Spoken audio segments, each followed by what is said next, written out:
vous avez assisté un peu aux résultats assez fluctuants du baccalauréat. Au départ, les réseaux sociaux ont avancé un taux qui n'était pas le bon. On a dû rectifier et Kolda s'est retrouvé avec un taux de réussite de 39,44%. Alors 39,44% qui nous classait 13e sur les 16 académies. Au-delà du classement et du tout, ce qui nous intéressait, c'est de commencer à récolter un peu les fruits du forum que nous avions organisé en décembre. Puisque au départ, les gens sont tombés sur un taux qui était très bas et qui faisait de l'académie la dernière du Sénégal comme l'année dernière. Les gens semblent se satisfaire du taux de 39,44% et de la 13e place. Alors que moi, je suis convaincu qu'on peut aller plus loin. Certes, nous avons fait un progrès de 2 points, de 37,43%, on est passé à 39,44%, mais nous n'avons pas encore tout à fait commencé à récolter un peu les fruits du forum. Les gens se sont mobilisés, tous les acteurs de l'académie, surtout le gouverneur que je remercie, qui s'est senti vraiment concerné, qui en a fait son affaire, qui ne manque jamais de communiquer sur ça quand l'occasion se présente. La presse surtout, qui allait dans tous les coins de l'académie pour sensibiliser les autres acteurs, les ONG et tout le monde. J'avais fixé le cap sur les 2 ans, vers peut-être 2027 pour récolter les fruits, mais en vous disant, lorsque j'ai clôturé le forum, que les premiers rendez-vous, les premiers balbutiements devraient être sentis en juillet 2025. Nous y sommes et nous rendons grâce à Dieu. Nous sommes à 39%, nous avons légèrement progressé. Et vous dire que le travail ne fait que commencer. Je félicite tous les acteurs, tout le monde, les proviseurs, les autres acteurs de l'académie, de la communauté, pour le travail qu'ils ont fait. C'est ce qui nous a amenés ici. Nous ne nous en satisfaisons pas, outre mesure, mais nous nous en contentons en attendant de faire mieux.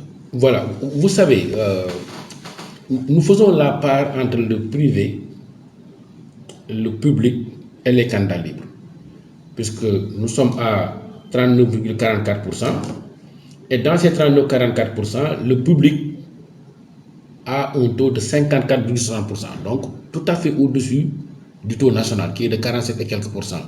Mais si nous y mettons les chiffres du privé, les candidats libres nous font 18,53, vous voyez que ça baisse, le privé nous fait 21,97. Si nous intégrons ces deux chiffres-là, c'est ce qui nous ramène à 39,44.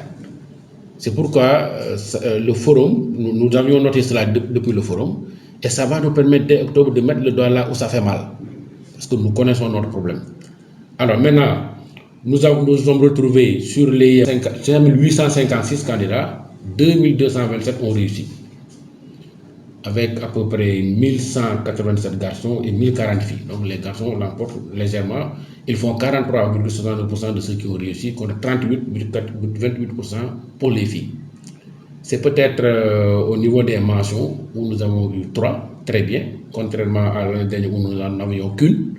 Ici, sur les 3, très bien, on a un garçon qui est du lycée technique et 2 filles, dont l'une, je crois, est à Saint-Benoît, l'autre du lycée Alpha Monopale. Donc, même pendant des mentions, on a noté qu'il y a progression entre 2024 et 2025, parce qu'en 2024, on était à 111 mentions au total. Donc, voilà à peu près les données. Et j'ai pu noter, faisant le diagnostic, que sur les 10 ans, pratiquement l'académie n'a atteint 39% qu'une seule fois. C'était en 2023 avec 39,71%. À part 2023, sur toutes les autres années, le taux de cette année est meilleur. Donc on a certes noté un léger progrès, mais quand même par rapport aux performances habituelles de l'académie, on est quand même en hausse. C'est pourquoi moi je suis convaincu qu'il est bien possible d'aller beaucoup plus loin que cela. Parce qu'il ne faut pas se voiler la face. Le plus souvent, les écoles privées prennent des candidats libres qu'ils font inscrire sous le sceau ou sous le nom de leur école.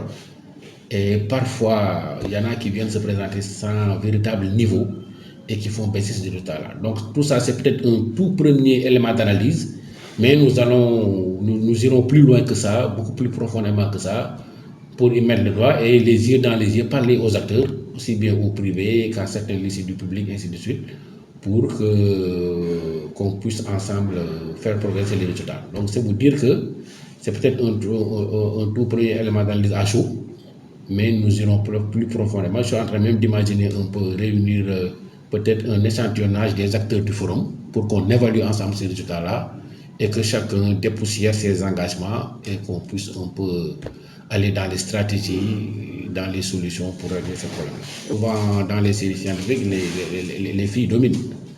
Donc, c'est là où nous avons de meilleurs résultats. Et cette année particulièrement, les résultats au niveau de la série L'1, quand même, ont quelque peu baissé.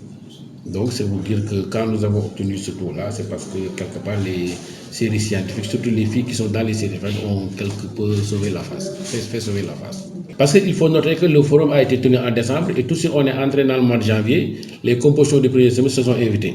Donc, nous n'avions pas eu le temps de tout caler. C'est pourquoi je disais tout à l'heure, le travail ne fait commencer. Parce que pour cette année, nous allons nous y prendre dès le mois d'octobre. Alors, par rapport aux engagements, j'ai cité la presse. Vous vous êtes tous déployés avec le peu de moyens que nous avions. Les formateurs du CRFE, les proviseurs, les équipes pédagogiques, les ONG. Vous avez vu, quand je prends l'exemple des ONG et des partenaires, ils sont tous engagés au forum et ils ont financé pour le baccalauréat et même pour le BFM la restauration des candidats. Ça faisait partie de leurs engagements. Il en est ainsi aussi des formateurs, des inspecteurs qui se sont déployés dans l'académie.